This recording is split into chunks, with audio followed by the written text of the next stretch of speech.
Kyle Walker, thank you so much for taking the time to speak with us here in Astro, Malaysia.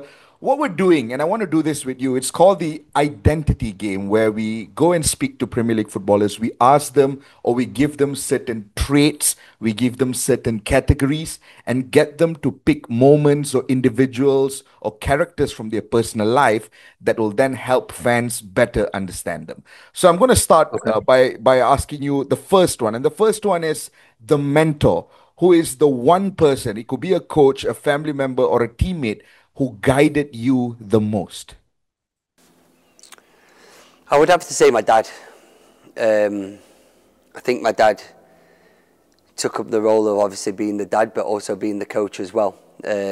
Some days I didn't really want to get in the car after games because he would be a little bit harsh on me, but I feel that it was a tough love I needed to understand me as a person a little bit better and also my game.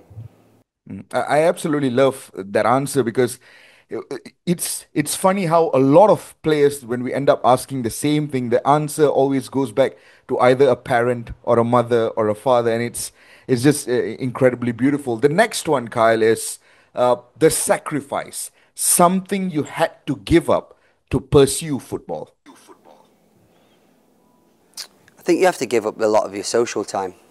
Um, I think a lot of kids at the age of year 10, year 11, 14, 15, 16, they see their friends going out, they see their friends, hanging around after school on a Friday and, you've got a game on a Saturday. So to then kind of say bye to them and leave them, to then go home to know that you've got a rest for the game on Saturday, I think that's probably not the only sacrifice, but probably the first sacrifice that you have to make as a professional footballer. I think sacrifices are a lot easier to be made when you're a lot more matured. But as a young kid growing up, it must be hard to make sacrifices like that, not exactly knowing if it's going to pay off in the end. Correct. I can imagine how difficult it can be. The next one is called the breakthrough, the one moment in your career where you felt, yes, I belong here. Um, I wouldn't know if it was the breakthrough, but it was a loan spell at Northampton. Obviously, I went there on an emergency loan from Sheffield United, and it was the first time that I technically played men's football. Um, to go there and know that you're in a league now, you're in League One, and you're playing for something that's on the line where other teammates that in your team are depending on us winning games. And I think that was the first time that I kind of thought that, okay, I can actually play men's football now. Incredible. And the next one is connected to that as well, to a slight extent. It's called the turning point, the one moment that changed or altered your career path. Probably making my debut for Sheffield United shortly after that.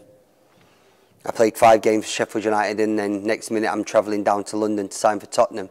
So it was a little bit of a whirlwind of I'm not even going to say a year, 6 months, where I first went to Northampton, played a couple of games, I think 5 games for Sheffield United, and then signed for Tottenham. But I think that was mainly the breakthrough that kind of got me to where I am, as we speak now. I think your ascension, your career ascension happened at such a rapid pace that it caught so many people off guard. But it didn't take, I mean, especially in Malaysia, it didn't take fans very long to truly understand what you're capable of on the football pitch. And speaking about the pitch, the battle, the toughest opponent or match you've ever faced.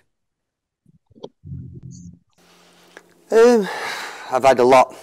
Unfortunately, I've had a lot of tough matches throughout my career. I think the one that was probably the hardest to take personally and emotionally, like was the Chelsea one for Tottenham. Um, it was the one where it was the first big game I'm going to say that I'd been involved in, where we could, hopefully catch Leicester on a freakish year. But we just fell short. We just fell short, and Eden Hazard came on and completely changed the game. But I look back to, the Champions League final in Porto with Man City against Chelsea again, and that didn't go my way. And then 6 weeks, 4 weeks later, I'm playing in the Euros final at Wembley for my country and against Italy, and that didn't go my way. So I've had a few, unfortunately, along the way, but I think it's all been lessons and learning curves throughout that. I can barely begin to imagine exactly what that period of 4 to 6 weeks between the Champions League final and the Euros must have felt like. That must have been really, really Not great, not great. not even going to bother expanding on that because my next one is going to be a bit more positive. It's called the joy, the purest football memory of your career. The treble, by no no shadow of a doubt. Um, just to go through that year with the lads that I spent, probably 5 or 6 years with, building to try and get to that opportunity, not just to clinch the Champions League, but also the Premier League and then also the FA Cup in the same year was incredible. And I think that for what we achieved in them 6 years of being together, I think it's nothing short of what we deserved. Yeah, I mean, it still goes down to this date. I mean, for a very long time, it'll continue to go down as one of the most exceptional feats that have been accomplished, not just in English football, but in European football. But what about the next one? It's called the silence, a time when you perhaps doubted yourself the most. There's many occasions that you doubt yourself as a footballer, whether it could be a number of bad performances, it could be injury.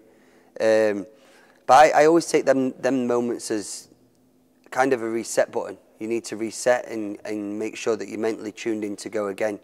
And I think that's what separates very good players in the game, where they can hit that reset button and kind of put the bad games or the bad performances to one side. And you look at Roger Federer, and when he plays tennis, he could hit a ball out of it, and he knows that, okay, that point's gone now. I've got to reset, and I'm going for the next point now. And I think that's a very good lesson to learn as children coming up wanting to be professional footballers, to take that on, because it's a valuable lesson. Yeah, I love the Roger Federer shot, almost like the memory of a goldfish. You instantly forget what exactly happened. The next minute is always about the next moment instantly. The inspiration, a player or perhaps even a figure outside of football who inspires you. I wouldn't say that I look at anyone for inspiration. I probably look at myself to inspire others, to inspire my children, to inspire, kids from my area that grow up with little to nothing and that can make it, and there's a dream. And I try to do that for everyone, because not every path is the same. Every path is a completely different path, and it's about the hard work and dedication that you put into something to get something out of it. So, to inspire someone, or who inspired me, I try to inspire others. Perfect. I've got one final one for you. It's called the biggest risk, a decision that you took that could have gone very wrong, but it eventually paid off. Probably moving from Tottenham to Manchester City, as daft as it sounds. We was above them in the league for 2 years running prior to me moving to Manchester City, and whenever you're moving from a club, it can go wrong.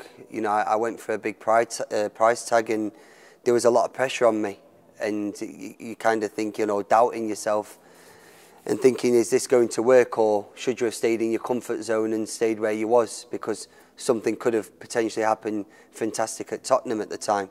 But fortunately for myself, it paid off, and I won a number of trophies on the way.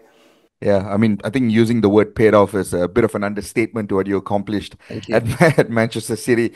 Perfect. Thanks, Kyle.